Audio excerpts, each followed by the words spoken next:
Praise the lord. ఈ రోజు దేవుని వాక్యము, ఈ లోకం శాశ్వతం కాదు. మనం ఈ లోకంలోనికి ఏమీయూ తేలేదు, దీనిలో నుండి ఏమీయూ తీసుకొని పోలేము. 1 తిమోతి పత్రిక 6వ అధ్యాయము 7వ వచనం.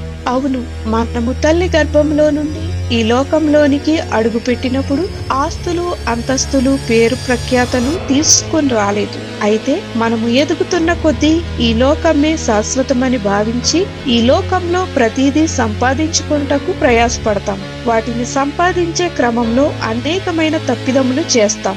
మనము సంపాదించుకున్నవన్నీ మనతో శాశ్వతంగా ఉంటాయని భావిస్తాము. అయితే మనము ఈ లోకంలో ఎంతమంది మనుష్యులను సంపాదించుకున్నా, ఎంత ధనము కూడగట్టుకున్నా, మనము మరణించినప్పుడు ఏవీ కూడా మనతో రావు. వారందరూ కూడా రారు. కనుక అన్న వస్త్రములు గలవారమై ఉండి వాటితో తృప్తి పొందుదుము గాక. ప్రార్థన. ప్రభువైన యేసు, ఈ లోకం వట్టి మాయని, నిత్యుడగు నీవు మాత్రమే శాశ్వతుడవని మేము నమ్మి విశ్వసించుటకు సహాయము చేయమని యేసు నామమున అడుగుచున్నాము తండ్రి. ఆమేన్.